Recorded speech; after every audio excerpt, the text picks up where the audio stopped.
Hi students, आज हम discuss करेंगे एक्सरसाइज नंबर 3.3। ठीक है।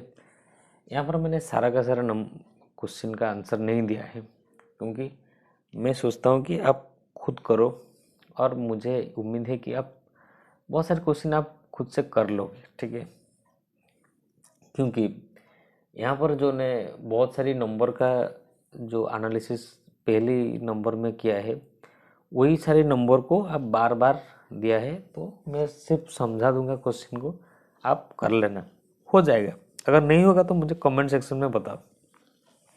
ठीक है, तो पहला जो फर्स्ट नंबर क्वेश्चन दिया हुआ है, एक्सरसाइज जो 3.3 है, दिया हुआ है कि 2 से लेकर 11 तक जितने सारे नंबर है, उससे वो नंबर डिविजिबल होता है कि नहीं होता है। ठीक है, तो 990 क्या 1 to 8 किससे डिविजिबल हो जाएगा? 4, 8 और 2 से डिविजिबल हो जाएगा। यानी कि आप 2, 4, 8 के पास ये सी लिखना और बाकी सारी नंबर में नो नो लिखना है। ठीक है, ठीक है, तो ये हो गया बात। ठीक है, इसको हम कैसे पाएंगे, कैसे हम करेंगे? अगर एक नंबर देखो 990, मैंने यहाँ पर क्या लिखा है? 2 लिखा है, 3 लिखा है, 5, 6, 9, 10 और 11 लिखा है। यानी कि क्या मैं बोलना चाहता हूँ कि ये जो 990 है वो 2 से डिविजिबल है, 3 से, 5 से, ऐसे करके ये इतने सारे नंबर से डिवाइड हो सकता है। इसका मतलब क्या है कि आपको एक एक नंबर को डिविजिबल रूल लगाकर आपको चेक करना होगा, एक एक नंबर को। ऐसा कोई फॉर्मूला नहीं है कि आप देखते ही बोल दोगे कि ये 2 से डिविजिबल होगा कि नहीं होगा, ऐसा नहीं हो सकता है। ठीक है, तो आप 2 का डिविजिबिलिटी रूल याद करो, 3 का याद करो, 4 का याद करो, 5 का याद करो। ये जो सारा का सारा डिविजिबल रूल है आपको याद रखना पड़ेगा। ठीक है, तो जैसे कि 2 में था क्या, यूनिट डिजिट, यूनिट डिजिट में क्या क्या नंबर होना चाहिए, तो वो आपको याद ही रखना पड़ेगा। 3 में सम, नंबर का सम, तो ये जो सारे मैंने प्रीवियस क्लास में भी बताए हैं, तो आप उसको याद कर सकते हैं। ठीक है, एक नंबर को चेक करना पड़ेगा, तो वही बात मैं करता हूँ। 2 से मैंने चेक किया, 2 को डिविजिबिलिटी रूल याद किया, यूनिट डिजिट में क्या क्या होना चाहिए, तो वो 0 है, हो जाएगा। ठीक है, 3 का डिविजिबिलिटी रूल याद किया, 9 + 9 कितना होता है? 18, ये 0, 18 होता है, तो 18 3 से डिविजिबल होगा कि नहीं होगा? तो मैंने और 5 का याद किया, 5 का क्या होता है? 0 और 5 होगा, तो यूनिट डिजिट में वो 5 से हो जाएगा। 6 का आप बताना, 9 का वही है। ठीक है, 6 का क्या है, क्या है? 2 और किस नंबर से बोथ डिविजिबल होना चाहिए? आप बताओ, मुझे कमेंट सेक्शन में बताना।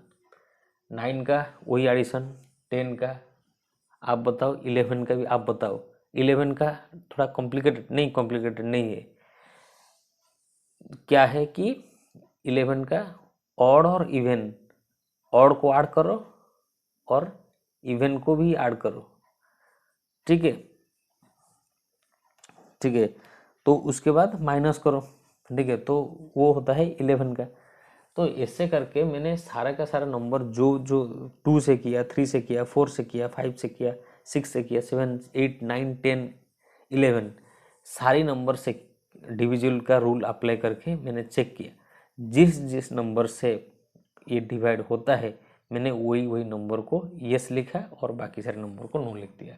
ठीक है, आप देख सकते हैं 429714 को किस नंबर से डिविजिबल होगा? 2, 3, 6, 9, बाकी सारे नंबर में नो लिखना है, वो सारे नंबर में डिविजिबल नहीं होगा।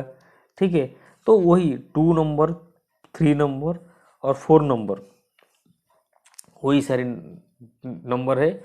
आप देखो एक एक नंबर को, जैसे कि 2 नंबर में 4 और 8 में दिखा है, 4 में कौन कौन नंबर डिवाइड होता है आप उसको लिख लो, 8 में कौन कौन नंबर डिवाइड होता है आप उसको लिख लो। तो ऐसे ही। ठीक है, तो नेक्स्ट हम जंप कर जाते हैं क्वेश्चन नंबर 5। क्वेश्चन नंबर 5 दिया है कि वो जो यहाँ पर दिया हुआ है कि आपको एक नंबर फिल करना है। मैंने यहाँ पर 2 लिख लिया है क्योंकि ये आंसर है, ठीक है। यहाँ पर 8 लिख लिया, आंसर है, ठीक है। तो मैं क्या बताना चाहता हूँ कि ये जो डैश में क्या नंबर को हम ऐड करें, ये 3 से डिवाइड हो जाएगा। तो 3 का रूल क्या होता है, अगर सारी नंबर का सम 3 से डिवाइड हो जाएगा तो ये सारी नंबर भी 3 से डिवाइड हो जाएगा। तो ये सारे नंबर को मैंने जोड़ लिया और देखा कि और कितने नंबर को मैं ऐड कर लूँ तो ये वो नंबर क्या 3 से डिवाइड हो जाएगा। मैं यहाँ पर देखा 2 को ऐड कर लूँ तो ये सारा नंबर भी ऐड करो, देखो कि 2 से 3 से डिवाइड होता है कि नहीं होता है। तो 8 हो गया, तो ये सारे नंबर को ऐड करो, एडिशन करने के बाद रिजल्ट कितना आता है, वो नंबर 3 से डिवाइड होता है कि नहीं होता है। ऐसे ही 11 का इवन और ऑड को ऐड करके इसको माइनस करना है। तो माइनस करने के बाद कौन सा नंबर आना चाहिए, तो हमने ऐसे ही करके इसको लिखा है, ठीक है। तो थोड़ा आप ट्राई करो, हो जाएगा। तो आज के लिए इतना ही, आज छोटा सा वीडियो था। नेक्स्ट पार्ट में हम डिस्कस करेंगे कॉमन नंबर्स फैक्टर, ठीक है। तो तब तक के लिए बाय।